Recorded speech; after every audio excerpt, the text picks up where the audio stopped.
रहमान रहीम अस्सलाम वालेकुम मेरिया प्यारियां बेटियां। अज मैं तुहानू कुशन कवर बनाने का तरीका सिखावांगी उन्होंने किस तरह सैट करना है, किस तरह उसकी सैटिंग करनी, किस तरह उन्होंने खूबसूरत बनाना है, किस तरह उसका तना बनाना है, दरख्त बनाने का सारा ही तरीका दसांगी। है फर जी है किस तरह लगी है, इनू तुसी सुई ना भी लगा सकते जे, गम ना भी लगा सकते जे।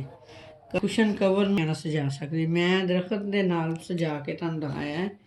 यह कितना प्यारा दरख्त बनया है। यह तना है, यह दरख्त है, यह देखो यह फड़ लगी है, कितनी प्यारी कितनी खूबसूरत। इनू इस तरह गम के नाल जोड़ के दोबारा तुसी सुई दे नाल भी टांके बरीक बरीक लगा सकते जी। ठीक है, तो यह देखो कितना ही खूबसूरत है। पैर जब बैक साइड तो देखो माशाल्लाह कितना ही प्यारा है।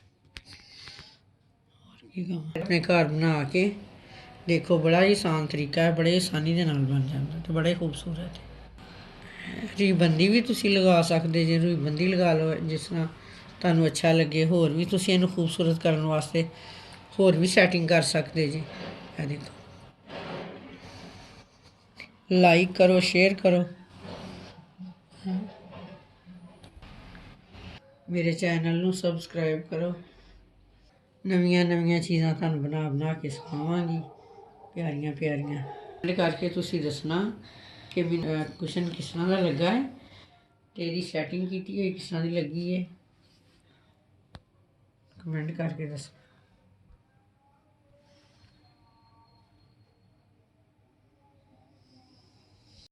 कुशन है, ठीक है, तो यह 80 खाने पाए ने, ते यह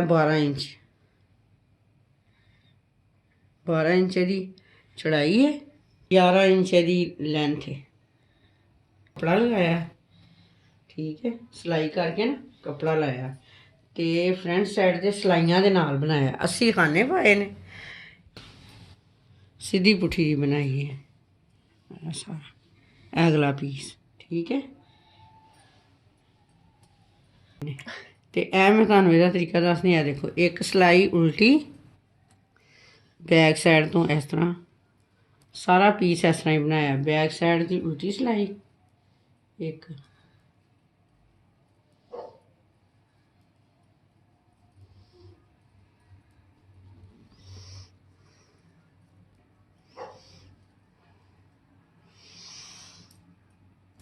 बैक सिलाई उल्टी ते ऐ सीधी।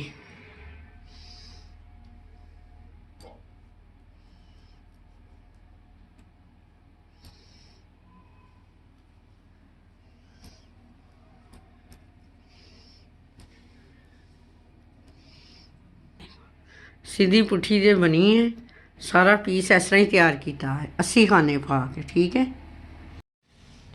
यह दरख्त का तना बनाया, यह दिखाया है कि पीस किस तरह बनया है। 80 खाने पे ने, यह दरख्त का तना बनया है, तो ये पूरा दरख्त बना के पूरा कुशन तैयार करके तुहानू दिखावांगी। यह तुहाडे सामने इनू डेकोरेट करांगी। यह दरख्त का तना है, ये इस किस तरह बनता है। देखो ठीक बनया, यह मैं तुहानू दिखानी है। देखो 12 खाने पाए ने, तो उल्टियां उल्टियां सिलाइयां का बनाना है। चाहो सीधियां सिलाइयां का भी बना सकते हो, मैं उल्टियां उल्टियां सिलाइयां का बनाया है।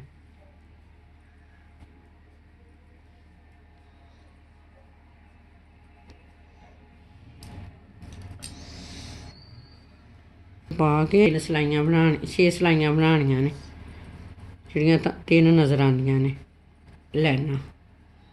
ठीक है,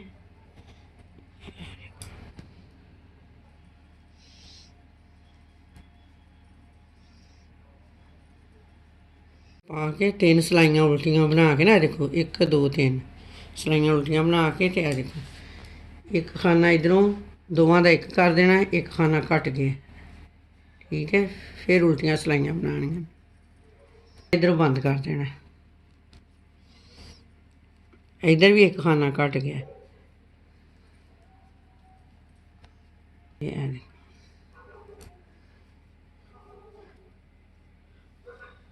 इधरों शुरू करना है, इधरों खाना बंद करना है, एक उस तरफ शुरू करना है, तो उधरों देखो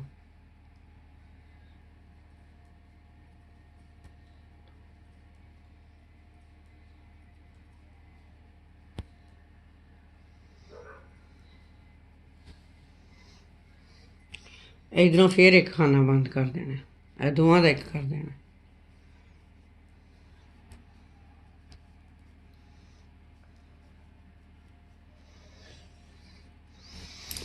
फिर इस तरफ हम 2 खाने बंद, एक खाना बंद कर देना, दोवां दा एक करना, एक खाना बंद हो जाना।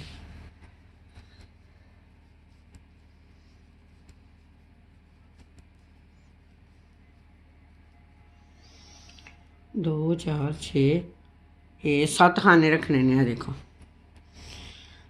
8 9 10 11 12 5 खाने कटने कट गए ने। देखो एक इधरों बंद कर, दोवां दा एक कीता ते भी कट गया। 12 खाने पाए सी ते एक इधरों बंद किया, एक इधरों, ते 5 खाने बंद किए ने। 5 खाने बंद किए ने, बकाया साढ़े 7 खाने रह गए ने। 1 2 3 4 5 6 7 ਇਹ 7 खानियां नूं ना असी कितनी दफ़ा बनानियां, कितनियां सलाइयां बनानियां? 7। इत्थे कटिंग पूरी हो जाती है। ਇਹ 7 खाने ने 1 2 3 4 5 6 7 8 9 9वीं सिलाई च बंद करना है। देखो